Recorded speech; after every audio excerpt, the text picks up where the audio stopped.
తలుచుకుంటున్నటువంటి స్వరూపమే అయ్యా ఈ మొత్తం జగత్తంతా నువ్వే నువ్వే నువ్వే నువ్వే నువ్వే అని ఎంతైతే తాదాత్మ్యత చెందానో, సర్వము నువ్వే అన్నప్పుడు ఇక నేను కదా, ఇది కూడా నువ్వే కదా అనే భావం కలిగి ఇంకా నేను లేనంత స్థాయిలో పరమేశ్వరుని పట్టుకోగలిగితే అది స్వాత్మారామ స్థితి. ఆ స్వాత్మారామ స్థితి నువ్వు పొందగలగాలి. ఆ స్థితి పొందేటంత అనుగ్రహం దేని వల్ల వస్తుంది అంటే ఇటువంటి కర్మల వల్ల వస్తుంది, ఇటువంటి పూజా విధానం భావనతో వస్తుంది. ఇటువంటి భావన చెయ్యి. ఎదురుకుండా రోజు పరమేశ్వరుడు నిజంగా కైలాసం నుంచి దిగితే చూడగలమా అండి? నిజంగా చెప్పండి, పరమేశ్వరుడు కైలాసం నుంచి వచ్చి ఏదో కష్టమో నిష్టమో ఏం చెప్తుందో అర్థం కాకపోయినా తలకాయలు ఊపేసి నవ్వేస్తున్నారు వేరే మొహాల్లారా, రేపు పొద్దునే మీ అందరికీ నేను దర్శనం ఇచ్చేస్తాను, శనివారం అనుకున్నారు, ఆదివారం అనుకున్నారు కదా, రేపే కదా ఆదివారం, రేపు పొద్దునే అందరూ లేచేసేయండి ఫలానా టైం కల్లా, మీ అందరికీ పొద్దునే నేను మొత్తం వృషభం మీద కూర్చుని వచ్చేస్తాను అన్నాడు అనుకోండి, లేచి కూర్చున్నాం.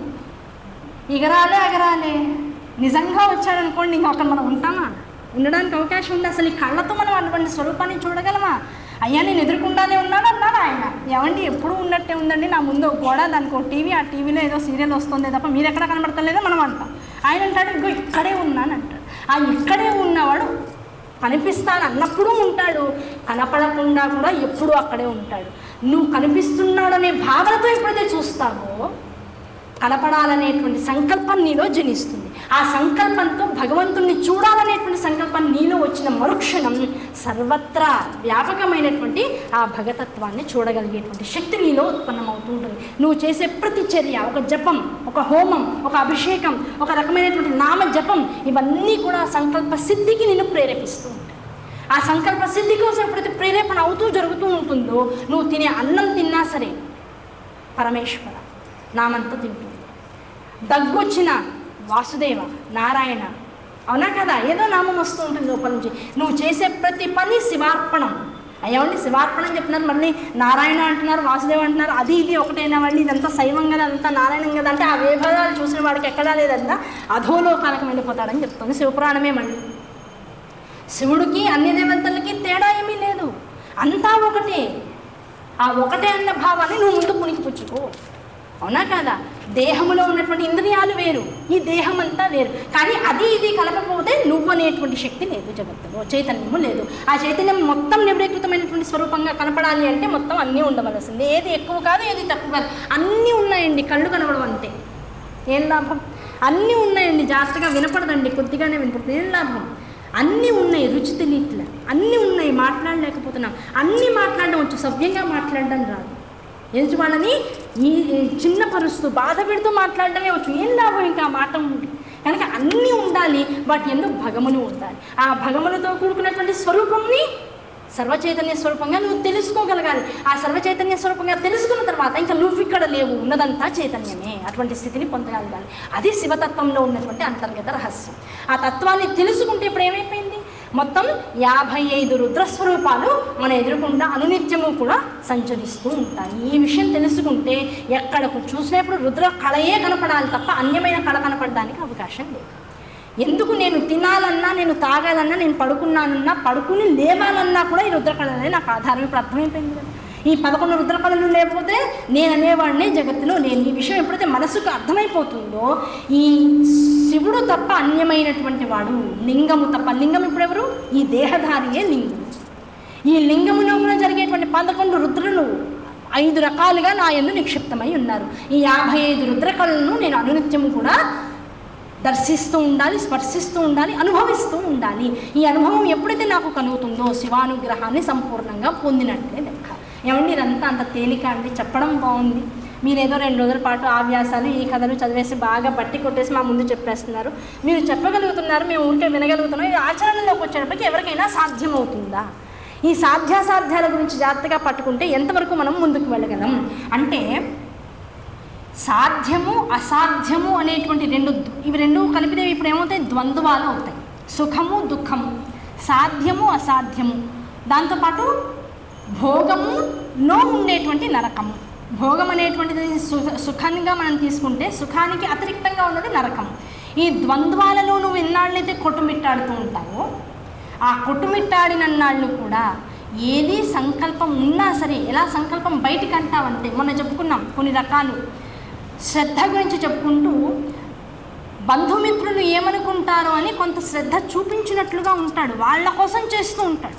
అలా ప్రపంచంలో ఉన్నటువంటి వాళ్ళు ఏమనుకుంటారో, అందరూ బాగానే చేస్తున్నారే, నేనే సరిగా చేయట్లేదు అనుకుంటారేమో అనే భయంతో సంకల్పం చేసినట్లు ఉంటావు, కానీ ఆ సంకల్పం మానసిక శుద్ధత్వంతో చేసినటువంటిదిగా ఉండదు. ఆ మానసిక శుద్ధత్వం ఎప్పుడైతే నీలో లోపిస్తుందో, ప్రకృతికి అతి దగ్గరగా ఉన్నటువంటి వాడివి, నీలోనే ఆత్మస్వరూపాన్ని ఉంచుకున్నటువంటి వాడివి, నువ్వే స్వయం ఆత్మస్వరూపుడైనటువంటి వాడివి. భగవంతుని పట్టుకోవడం ఎంతోసేపు పట్టదండి. దానికి కావాల్సిందల్లా ఏకాగ్రత, శ్రద్ధ, భక్తి అనేటువంటి 3 విషయాలు తెలిస్తే ఎంతోసేపు పట్టదు. అబ్బా అసలు అవ్వదండి, అదేదో ఋషులు చేస్తారట, హిమాలయాల్లో కూర్చుంటారట, సంవత్సరాలు జన్మలు కూర్చుంటారట, వాళ్ళకి ఇంకా సిద్ధించలేదు, మనకెక్కడ సిద్ధిస్తుందండి అనుకుంటే ఇప్పుడు ఏమైంది, నీకు తెలియకుండానే నీలో ఉన్నటువంటి ప్రకృతి తత్వాన్ని, పురుషతత్వాన్ని నీకు దూరం జరిపేటప్పటికీ కనపడాలనుకున్న వాడు కూడా కనపడకుండా దూరం అయిపోతుంది. కనుక నువ్వు చేసేటువంటి సగం సంకల్పాలే నీ యొక్క కామ్య సిద్ధికి దూరం చేస్తున్నాయి. కామ్యం ఏమిటి ఇక్కడ? శివుడే. అటువంటి కామ్యము శివుడైనప్పుడు సిద్ధి దూరం అయిపోతుంది. దాంతో శివుడికి దూరంగా జరుగుతున్నావు, శివుడి కోసం వెతుకుతూ ఉన్నావు. అందుకనే పెద్దలు చెప్తుంటారు, నిన్న కూడా చెప్పుకున్నాం అన్నమాట, శివుడు మొత్తం జగత్తులో శివుడి కోసం ప్రయత్నించేసి వెతక్కు కనపడేదంతా శివమయం అని తెలుసుకో. ఉన్నదంతా శివుడేనయ్యా. ఎక్కడ వెతుకుతావు? సూర్యుల్లో శివలింగం దేవాలయానికి వచ్చావు, గర్భాలయంలో శివుడు కనపడుతున్నాడు, ఎంతసేపు ఉంటావు శివుడు కనపడుతున్నాడని? ఒక అరగంట ఉంటావు, గంట ఉంటావు, మహా అయితే పర్వదినం అయితే పోనీ ఇంకో 2-3 గంటలు ఉంటావు. తర్వాత అయ్యో దేవాలయం మూసేశారండి ఇంటికి వెళ్తున్నాను అంటావు. ఇంటికి వెళ్ళిన తర్వాత మళ్ళీ శివుడు ఎలా కనపడతాడు? కనపడట్లేదు. దీన్నే ఎక్కువ ఉచ్చరిస్తున్నావు. కనపడేదంతా శివుడేనయ్యా. నీ ఎదురుకుండా మనిషి నడుస్తూ వెళ్తున్నాడు, శివుడే. ఒక కుక్క నడుచూ వెళ్తుంది, శివుడు కాదా? అయ్యో శివుడిని అలా పోలుస్తారా? కాందేమిటి? అప్పుడు అయిందేమిటో చెప్తాం. కాందేముందో తెలుసుకుంటే అయిందేమిటో మనకు అర్థం అవుతుంది. కనుక స్వరూపాన్ని జాగ్రత్తగా పట్టుకుంటే కలిగేటువంటిది ఏమిటి అంటే, మన లోపల ఉన్నటువంటి అసలు స్వరూపం దగ్గరికి మనం ప్రయాణం చేసేటువంటి సిద్ధి, ఆ సిద్ధి కలుగుతుంది. ఏమంటే శివలింగాలు ఇప్పుడు ఏం చెప్పాం మనం? ప్రతిష్ఠిత శివలింగాలు చెప్పాం, జ్యోతిర్లింగాలు చెప్పాం. మనం ఇంట్లో కొనుక్కు తెచ్చుకునేటువంటి చిన్న శివలింగాలు చెప్పాం. ఈ శివలింగాలు కాక ఇంత గొప్ప శివలింగం, ఏ శివలింగం చిహ్నముగా అనుకో, లేదు నీ మనస్సుని ఒక సంకల్ప సిద్ధికి దగ్గర చేసినటువంటి శివలింగం అనుకో, లేదు మొత్తం విశ్వాన్నంతటినీ కూడా ఉద్ధరిస్తున్నటువంటి జ్యోతిర్మండల స్వరూపం అనుకో, లేదు విశ్వానికంతటికీ చైతన్యంగా నిలుస్తున్న సూర్యలింగం అనుకో. లింగము అనేటువంటి దానికి ఒక నిర్వచనం మన మనస్సుకి అలవాటైన తర్వాత, అర్థమైన తర్వాత, అసలు లింగాలు ఇంకా ఏమైనా ఉన్నాయి, అసలు లింగాన్ని మనం ఎలా స్వీకరించాలి అని జాగ్రత్తగా పట్టుకుని, ఈ లింగానికి ఇంకేమైనా స్వరూపం ఉందా? ఇప్పుడు చెప్పుకున్న స్వరూపాలైనా, అంటే లింగ స్వరూపంలో ఉండి పైనేమో లింగ స్వరూపము, మధ్యలో పాలుగొట్టము, కింద ఉండేటువంటి బేసు, ఈ 3 కలిపితే శివలింగం. అంటే శివలింగం అలాగే కనపడుతుందా? ఇంకే రూపంగా మనం దర్శించవచ్చు? విశ్వవ్యాప స్వరూపంగా చూడమన్నారు కదా. ఇంకేమైనా స్వరూపాలు ఉన్నాయా? శివలింగం, శివపురాణం చెప్తోంది. శివలింగంలో ముందు నువ్వు గమనించాల్సింది ఏమిటి? పైన ఉన్నటువంటి లింగస్థానాన్ని. ఆ లింగస్థానంలో కింద ఉన్నటువంటి పానుగొట్టం ఏదైతే ఉందో అది శక్త్యాత్మకం, అదే అమ్మవారి యొక్క స్వరూపం. ఎప్పుడు గుర్తుపెట్టుకో. ఇది మనం సౌందర్యాలు చెప్పుకున్నాం, మీకు అందరికీ గుర్తుంటే కనుక. పానుగొట్టమే అమ్మవారు, పైన ఉన్నటువంటి లింగ స్వరూపం అయ్యవారిది. ఇలా శివలింగాన్ని నువ్వు తెలుసుకునే ప్రయత్నం చెయ్యి. శివపురాణం మళ్ళీ ఇందులోనే ఇంకో విషయం చెప్పింది. శివలింగ స్వరూపాన్ని ధ్యానించిన, పూజించిన, దాన్ని ఆరాధించిన సర్వదేవతానుగ్రహం లభిస్తుందని చెప్పారు కదా. సర్వదేవతలు అమ్మవారు అయ్యవారి నుంచే కదా జగత్తులోకి వచ్చారు. మరి ఆ సర్వదేవతా స్వరూపమైన శివలింగాన్ని సృష్టి స్థితి లయస్వరూపంగా ఎలా దర్శించాలి అంటే, పైన ఉన్నటువంటి లింగస్వరూపం అంతా పరమశివ స్వరూపమని, మధ్యలో ఉన్నటువంటి పానుగొట్టాన్నంతటిని విష్ణు స్వరూపమని, కింద ఉన్నటువంటి బేస్మెంట్ని బ్రహ్మస్వరూపమని కనుక నువ్వు తెలుసుకున్నట్లయితే, ఆ బ్రహ్మ ఇచ్చినటువంటి ఆయుష్ని పెంచుకోవాలంటే, ఇప్పుడు మార్కండేయుడు ఏం పట్టుకున్నాడు? పైన ఉన్న లింగస్వరూపాన్ని కింద ఉన్న పానుగొట్టాన్ని ఆధారం చేసుకుని గౌరవించుకున్నాడు. పట్టించుకోవడం వల్ల ఏమైంది? కింద ఉన్నటువంటి బ్రహ్మగారు దిగి వచ్చి ఆయుష్ని మార్చేశారు. కనుక సృష్టి స్థితి లయలనబడేటువంటి 3 తత్వాల్ని నువ్వు పట్టుకోగలిగితే శివలింగ స్వరూపంలో ఆయుర్దాయం కాదు, ఆయుష్ కాదు, అసలు జాతకాన్నే మార్చుకోవచ్చయ్యా. ఈ జాతకం ఎంతసేపు నీ జీవితంలో జ్యోతిర్మండలాన్ని ఆధారంగా చేసుకుని నువ్వు పుట్టినప్పుడు ఏ సమయంలో పుట్టావు, ఏ కాలంలో పుట్టావు, ఏ రోజున పుట్టావు, ఏ అహోరంలో పుట్టావు, ఏ హోరలో పుట్టావు, ఏ దుర్ముహూర్తంలో పుట్టావు, ఇవన్నీ లెక్క వేసి దాన్ని అనుసరించి ఒక జాతకాన్ని నిర్ణయం చేస్తారు. మరి అలా జాతకాన్ని నిర్ణయం చేసిన తర్వాత మరి ప్రతి సంవత్సరం మరి ఉగాది నాడు ఎందుకు మళ్ళీ ఎవరి జాతకాలు వాళ్ళు చదువుకుంటాం? అయ్యో ఆ జాతకాన్ని అనుసరిస్తే జీవితం అంతా ఒకటే రకంగా ఉండాలి. లేదు మారుతూ ఉంటుంది అనుకున్నప్పుడు ప్రతి సంవత్సరానికి ఎలా మారుతూ ఉంటుంది? అంటే మారుతుందన్నమాట జాతకం. ఒక నిబద్ధత వచ్చేసి ఆ మారే జాతకము మనం చదువుకుని భయపడే జాతకంగా ఉండాలా, మనం నమ్మి భగవంతుడిస్తే ఆనందపూర్వకంగా మార్చుకునేటువంటి జాతకంగా ఉండాలా?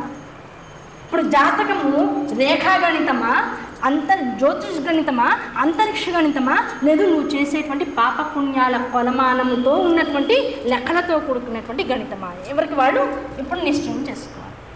నేను ఈ తప్పు చేశాను, దీనికి తగ్గ ఫలితాన్ని నేను అనుభవించాల్సిందే, దీనికి పాపం అనాల్సినటువంటి అవసరం లేదు. నేను ఈ మంచి పని చేశాను, నాకు ఆనందాన్ని కలిగించింది, ఈ ఆనందం నాకు ఈ పని వల్ల కలిగింది అంటే ఆనందం పైగా నాకొక్కడికి కలగడం కాదు, నేను ఈ పని చేయడం వల్ల ఆ పనిని అనుభవించిన వాళ్ళు కూడా ఆనందాన్ని పొందుతున్నారు. ఇది మంచి పని. ఆ మంచి పని వల్ల అప్పుడు చేసినటువంటి సుఖాన్ని నేను ఎలాగైతే అనుభవిస్తున్నానో అదే పుణ్యం. పుణ్యానికి ఇంకో నిర్వచనం లేదు. ఆ పుణ్యం వల్ల ఏం కలుగుతుంది? ఎప్పుడు ఎలాంటి పరిస్థితి నీకు ఎదురైనా అలా ఆనందాన్ని కలిగించే పని మాత్రమే చేయాలని నీకు ఎప్పుడైతే సంకల్పం కలుగుతుందో, ఆనందాన్ని అనుభవించాలనేటువంటి కోరిక నీలో పెరుగుతుందో, అప్పుడు నువ్వు పుణ్యం వైపుకి ఎక్కువ ప్రయాణిస్తున్నావు అని లెక్క. కనుక పుణ్యం కోసం పరితపించడం కాదు, ధర్మాన్ని పట్టుకుంటే పరితపించడం లేదు. చేసేటువంటి ప్రతి పని యందు ధర్మము కనుక వచ్చినట్లయితే ప్రతి పని భగవంతుడు ఎంత జాగ్రత్తగా ప్రకృతిని ఈ జగత్తుగా మలచి మనకిచ్చాడో, అందులో ఎలా ఉంటే నువ్వు సుఖంగా ఉంటావని చెప్పాడో ఆ సుఖంగా ఉంటామనేటువంటి స్థితియే ధర్మము. ఆ ధర్మాన్ని పట్టుకున్నటువంటి వాడికి ఎప్పుడు సుఖమే కలుగుతుంది. ఇంకా దానికి పుణ్యం అనేటువంటి మాట లేదు. ఇప్పుడు కర్మ ఏమవుతుంది? తన యొక్క ఫలితాన్ని పరమేశ్వర పాదాల దగ్గర వదిలేస్తుంది. అయ్యో నేను ఈ మంచి పని చేశాను, నాకు ఈ పుణ్యం రావాలి, నా అకౌంట్లో ఇంకా డబ్బులు పడలేదంటే ఇంకా అది పుణ్యం ఎలా అవుతుంది? నువ్వు మంచి పని చేసి ఆనందాన్ని అనుభవించు చాలు. అనుభవమే పుణ్యము. ఆ పుణ్యం ఎలాంటి స్వరూపంలో ఉంటుంది? ఆనంద స్థితిలో ఉంటుంది. ఆనందాన్ని అనుభవిస్తున్నావు, మోక్షార్హతని పొందేసినప్పుడు. ఆ మోక్షం ఎంతసేపు ఉంటుంది? నువ్వు ఎంతసేపు అనుభవించదలుచుకుంటే అంతసేపు ఉంటుంది. మనసుకు ఆనందం కలిగిందండి, అబ్బా అసలు ఆ సమయంలో అసలు మనసు ఎక్కడికో వెళ్ళిపోయిందంట. ఆ ఎక్కడికో వెళ్ళిపోయిన మనసులో అలా ఉంచొచ్చుగా, ఎందుకు మళ్ళీ పట్టి లాగుతున్నావు? కాదండి, మళ్ళీ మనలో మనం పడిపోవాలి కదా, అలా పడిపోకపోతే ఒప్పుకుంటారా? అందుకని ఏదో ప్రపంచంలో ఉండిపోవాలి, కానీ మనసుకు మాత్రం బాగా ఆనందం కలిగింది. ఆ ఆనందం కలిగిన చోట శాశ్వతంగా ఉండగలిగే స్థితి ఎప్పుడైతే నీకు అనుభవంలోకి వస్తుందో, ఎప్పుడైతే నీ మనస్సు ఇంకా మళ్ళీ లౌకికంలోకి రావద్దనుకుంటుందో అది మోక్షస్థితి. గుర్తుపెట్టుకో, శరీరం పడిపోయాక వచ్చేటువంటిది మోక్షస్థితి కాదు. ఆ మోక్షం వస్తుంది రాదు ఎవరు చూడగలిగారు? ఆ తాదాత్మ్యతని అనుభవించాలి. అనుభవించేటువంటి తాదాత్మ్యత ఆనంద స్వరూపంగా ఎప్పుడైతే నీకు సిద్ధిస్తుందో అదే పరమేశ్వర సంపూర్ణ అనుగ్రహం. అటువంటి అనుగ్రహాన్ని పట్టుకో. అనుగ్రహం ఎక్కడెక్కడ ఉంటుందండి? పట్టుకోవడం ఎంతో సులభం అని ఇప్పుడు అర్థమైంది. ఎక్కడెక్కడ ఉంటుంది? దాన్ని ఎలా తెలుసుకోవాలి? ఓం నమ శివాయ అని 5 స్వరూపాలు పట్టుకున్నాం కదా, ఈ 5ంటికి ఇప్పుడు మనం ఎక్కడెక్కడ చూడాలి? ఓం అనేటువంటి ప్రణవము అని చెప్తున్నాం. మొత్తం పంచాక్షరిలో ప్రణవం ఉంటుంది. ఓం అనేటువంటి ఒక ప్రణవం ఉంది. అకార ఉకార మకార బిందు నాదములతో కూడుకున్నటువంటి ప్రణవం. ఈ ప్రణవాన్ని పలుకుతున్నప్పుడు ఆ ప్రణవం ఎక్కడ వినబడినా, అంటే మంత్రాన్ని గురువు నుంచి తీసుకున్నటువంటి వాళ్ళు ఏం చేస్తారు? ఓం అనేటువంటి దాన్ని జాగ్రత్తగా పలుకుతే, ఇప్పుడు మనం ఉపదేశం లేకపోయినా గృహస్థాశ్రమ ధర్మంలో ఉన్నటువంటి వాళ్ళం కలిధర్మాన్ని అనుసరించి ఇక్కడ ఋషులు ఏర్పాటు చేసినటువంటి కొన్ని అమెండ్మెంట్స్ని మనం అందరం కూడా స్వీకరించి నిత్యము ఇంట్లో కొన్ని రకాల అష్టోత్తరాలు చేస్తుంటాం. లక్ష్మీ అష్టోత్తరం, గణేశ అష్టోత్తరం, శివ అష్టోత్తరం, గౌరీ అష్టోత్తరం, ఇలాంటి అష్టోత్తరాలన్నీ ఇంట్లో రెగ్యులర్గా చేస్తాం. ఆ చేసే ముందు ఓం ప్రకృత్యై నమః, ఓం వికృత్యై నమః, ఓం శ్రద్ధాయై నమః, ఇలా మనం ఓంకారాన్ని చాలా హ్రస్వంగా చిన్నగా పలుకుతున్నాం. ఆ పలికేటువంటి సందర్భంలోనూ ఆ ఓం అనేటువంటి దాన్ని ప్రణవాక్షరంగా స్వీకరించి ధ్యానము తపము చేసేటువంటి వారు ఒకవేళ మనకు కనపడినట్లయితే వారు చేసేటువంటి ధ్యానాదులలో, ఇప్పుడు వాళ్ళు కళ్ళు మూసుకుని దీర్ఘంగా హాయిగా బయటికి ఓంకారం వినపడవచ్చు అని వాళ్ళు చేసేటువంటి ధ్యానంలో వాళ్ళ ముఖమండలంలో ఒక రకమైనటువంటి తేజస్సు కనపడుతూ ఉంటుంది. ఆ తేజస్సు ఎప్పుడు కనపడినా అటువంటి మూర్తి స్వరూపమైనటువంటి ఓంకారం, ప్రణవస్వరూపమైనటువంటి ఓంకారం వినపడ్డా కనపడ్డా అటువంటి గొప్ప గొప్ప జ్ఞానులను మనం దర్శించిన ఆ ఓంకారము ధ్వనిలింగం అని చెప్పబడుతుంది. అటువంటి వారు ఎక్కడ కనపడినా వాళ్ళు ధ్వనిలింగం అనేటువంటి స్వరూపంతో మనకి దర్శనమిస్తూ ఉంటారు. కొంతమంది మొహం చూడంగానే అబ్బా ఏం తేజస్సు, అసలు ఆ కళ్ళల్లోంచి జ్ఞానం కిందకి పడిపోతుందండి, వర్షమై పడిపోతుంది, జలపాతంగా ధారగా పడిపోతుంది అనుకుంటాం. అసలు వాళ్ళని చూస్తే అలా చూడాలనిపిస్తుంది. అలా చూడాలి, చూస్తూనే ఉండాలనిపించే వాళ్ళు ఎవరున్నారు? శ్రీ శ్రీ శ్రీ భారతీ తీర్థ స్వామి వారు ఉన్నారు. శ్రీ శ్రీ శ్రీ విజయశేఖర స్వామి వారు ఉన్నారు. అసలు వాళ్ళని అలా చూసాబా ఏదో మనలోంచి ఏదో ఎలక్ట్రిక్ కాంతులన్నీ కూడా బయటికి వచ్చేసాయి. శరీరం అంతా కూడా చాలా గద్గదమైపోతుంది, ఇలా గగురు పొడుస్తూ ఉంటుంది శరీరం నుంచి. ఎందుకు ఆ భావన కలుగుతుంది అంటే ఎప్పుడో వెంటనేనండి చూడడం మొదటిసారిగా కనిపించిందా, ఇవాళ చూసావు, సాయంకాలం చూసావు, మళ్ళీ రేపు చూసావు, రేపు కూడా ఇదే భావన ఉంటుంది. ఎందుకు వస్తుంది? వాళ్ళలో ఆ ఓంకార ధ్వని లోపల మొత్తం సహస్రారం నుంచి మూలాధారం దాకా, మూలాధారం నుంచి సహస్రారం దాకా నిత్యం ఉచ్ఛ్వాస నిశ్వాస ప్రక్రియలో తిరుగుతుంది. ఓంకార ప్రణవాన్ని అంతలా వాళ్ళు అవపోసన పట్టేశారు, ఆ ఓంకార స్వరూపాలుగా మారిపోయారు. అటువంటి వాళ్ళు నీకు ఎక్కడ కనపడ్డా? వాళ్ళందరూ ఇప్పుడు ఎలాంటి వారు? అబ్బా గురువులండి అంట, అబ్బా జగద్గురువులండి, వాళ్ళ దర్శనం జరిగింది, ఎంత ఆనందంగా ఉందో. ఆ జగద్గురు స్వరూపమే చరించేటువంటి ధ్వనించేటువంటి ధ్వనిలింగములయ్యా అవన్నీ. గురువు ధ్వనిలింగం, గురువుకి ఇంకో లింగం వస్తుంది. ఇది అత్యద్భుతమైనటువంటి లింగం. ఓంకారాన్ని ఉచ్ఛ్వాస నిశ్వాసాలుగా పెట్టుకోగలిగేటువంటి స్థాయి ధ్వనిలింగం అని చెప్తుంది. మనం ఆల్రెడీ చెప్పుకున్నాం, లింగము అంటే మరొకసారి గుర్తు చేసుకోవాలి, పరమాత్మని మనకి తెలియజేసేది. అలాగే పరమాత్మ శక్తి తన ఎందుకు కలిగినటువంటిదే లింగము అని చెప్పబడుతూ ఉంటుంది. కనుక ఆ శక్తి ఎక్కడ కనపడితే దానికి ఆ పేరు పెట్టారు. ఓం అనేటువంటి ధ్వని ఎక్కడ వినపడినా, ఓంకారం ఎక్కడ కనపడినా అది ధ్వనిలింగముగా చెప్పబడుతూ ఉంటుంది. రెండోది స్వయంభూలింగం, జ్యోతిర్లింగాలు. మనం చూసే అనేక రకాలైనటువంటి జ్యోతిర్లింగాలు. కాశీ క్షేత్రానికి వెళ్ళామంటే ఎన్నో లింగాలు ఉంటాయి. అందులో అందరూ ఋషులు మునులచే దేవతలచే ప్రతిష్ఠింపబడినటువంటి లింగాలు కొన్ని అయితే, దాదాపుగా కొన్ని లక్ష లింగాలకు పైన స్వయంభూలింగాలు కాశీక్షేత్రంలో ఉంటాయి. అటువంటి స్వయంభూలింగాలన్నింటినీ కనుక చూసామంటే ఆ స్వయంభూలింగాన్ని చూడగానే నాదలింగ స్వరూపం గుర్తురావాలి. ఇది నాదలింగం అయ్యా. ఇది ఎలాంటిది? స్వయం పరమేశ్వర స్వరూపం. ఆ పరమేశ్వర స్వరూపం ఇలా ఉంటుంది. ఆ నాదం ఎలా ఉంటుందో పలకడానికి అవకాశం లేదని చెప్పాం, పలకడానికి అశక్తత మనలో ఉందని చెప్పాం. దాన్ని దర్శించడానికి ఇక్కడ అవకాశం ఉంది. ఎక్కడ? జ్యోతిర్మండలం, జ్యోతిర్లింగ క్షేత్రానికి దేనికి వెళ్ళినా అక్కడ కనపడేటువంటి లింగం పేరు నాదలింగము. ఆ నాదలింగానికి నమస్కారం చేసుకోవాలి. తర్వాత శివయంత్రాలు కనపడుతూ ఉంటాయి. ఇప్పుడు ప్రతిష్టాపనలు చేస్తూ ఉంటాం. ఓ మంచి శివలింగం ఒక చిన్న రాయిని తీసుకొచ్చి దాన్ని శివలింగంగా మార్చి దాన్ని ప్రతిష్ఠించే సమయంలో కొన్ని రకాల యంత్రాలు దాన్ని ఎందుకు ప్రతిష్ఠితం చేస్తూ ఉంటారు. అలా శివయంత్రాలు ప్రతిష్ఠితం చేస్తూ ఉంటాం. ఆ శివ యంత్రము ఎక్కడ కనపడినా కాదు నిజం చెప్పాలి అంటే ఆగమ శాస్త్రాన్ని అనుసరించి ఏ శివలింగాన్ని అయితే భూనిలయంలో మనం ఉన్నటువంటి గర్భాలయంలో ప్రతిష్ఠించి అక్కడ మనం ఉంచాలి అని తాపత్రయపడతామో, దానికి ముందు ఏర్పాటు చేసినటువంటి దేవాలయ ప్రాంగణం అంతా యంత్రమే. ఇప్పుడు యంత్రలింగము అంటే ఇప్పుడు మన దృష్టిలో ఇప్పుడు ఏమిటి? దేవాలయము, లేదు నిజంగా శివ యంత్రముగా కనపడుతున్నటువంటి యంత్రాలు. ఈ శివ యంత్రాలు ఎక్కడెక్కడ కనపడితే ఆ యంత్రములన్నీ కలిపితే ఏమిటది? బిందులింగము. ఇందాక మనం చెప్పుకున్నటువంటి అకార ఉకార మకార నాద బిందువులు ఎక్కడెక్కడ దర్శించవచ్చో చెప్తున్నారు శివపురాణాన్ని అంతర్గతంగా చేసుకుని. కనుక శివయంత్రములు ఎన్నైతే జగత్తులో ఉన్నాయో, అంటే ఎన్ని దేవాలయాలు ఉన్నాయో ఆగమశాస్త్రాన్ని అనుసరించి కట్టిన సుమా, ఆ ఆగమశాస్త్రాన్ని అనుసరించి కట్టినటువంటి శివ క్షేత్రాలు కావచ్చు, దేవాలయాలు కావచ్చు, నిజంగా వేదముని అనుసరించి చేసినటువంటి పెద్దలు చేసినటువంటి యంత్రస్వరూపాలు కావచ్చు. ఈ యంత్రాలన్నింటినీ కలిపితే ఏమవుతుంది? బిందు స్వరూపము. అదంతా కూడా బిందులింగము అని చెప్పబడుతూ ఉంటుంది. అలాగే ప్రతిష్ఠ చేసినటువంటి లింగాలు ఇంత యంత్రము కట్టేశాం, దేవాలయాన్ని కట్టేశాం, లోపల గర్భాలయంలో శివలింగ ప్రతిష్టాపన చేయాలి. ఆ శివలింగ ప్రతిష్టాపన చేస్తున్నాము అంటే ఇప్పుడు ఆ శివలింగ ప్రతిష్ఠించినటువంటి శివలింగం దేంతో సమానము అంటే మకారలింగము. అకార ఉకార మకారాల్లో మకారలింగం అని చెప్పబడుతూ ఉంటుందిట. ప్రతిష్ఠింపబడినటువంటి ప్రతి శివలింగము ప్రపంచంలో ఏ మారుమూల చోటికైనా వెళ్ళండి, ప్రతిష్ఠింపబడినటువంటి మానవ ప్రతిష్ఠితమైనటువంటి ప్రతి శివలింగము కూడా మకారలింగముగా చెప్పబడుతూ ఉంటుంది. అలాగే గర్భాలయంలో శివలింగం ప్రధానమూర్తి ఉంటుంది, మూల విరాట్ ఉంటుంది.